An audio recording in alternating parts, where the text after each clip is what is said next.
Hi, Redeemer. Welcome to this week's FAQ. I'm actually going to redirect. I've been.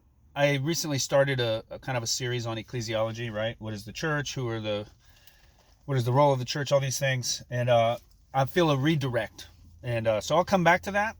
I think right now because of there's just been so much talk and emphasis about uh, continuationism, things of the spirit, things like miracles, healings, and sign gifts. I think it'd be good to just spend some time on that. I'll be providing other resources.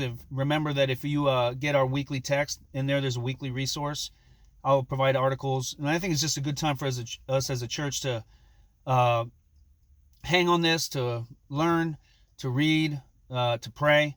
And so, I guess the question today would be why this kind of surge or recent emphasis on continuationism. So let's define continuationism really quickly.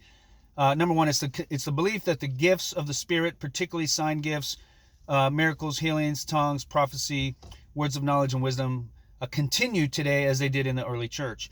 And so it may seem that there's this like recent surge in that at Redeemer, and perhaps there is an emphasis, but really this has been a growing thing. If you remember, 2 summers ago, I believe it was, we did a series called The Forgotten God, which was talking about the Holy Spirit, and we talked about a lot of the different gifts.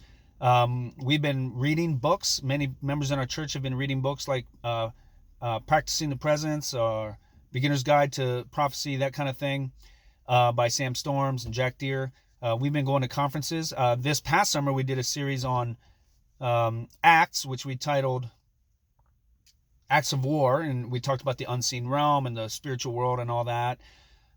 And so this has been a growing thing, really, for a long time. Also, in our group's trainings, we have determined several months ago that rather than spending a lot of time continuing to just give a lot more content to our group leaders, that we would just spend time worshiping, and that's been good, just worshiping, praying, and asking God to speak through us. So we're seeking that in different ways. So it really is really what I would call a long-term momentum. And recently I do think that there's been, because we've began to practice some of these things in groups trainings, and we've introduced a prayer team. There's been a little more heightened emphasis on this stuff, and also just I would say just an urgency on my part or on the church's part to want to see God move in great ways, and we've been seeing some of that. We've seen Him move through the body and bring revelation and words for one another, and even some healings. So there's that. I'm up to 3 minutes, so this will be our theme. I'll come back to lots of stuff that's related to this over the next, I don't know, couple months. All right, so thanks for tuning in. We'll see you later.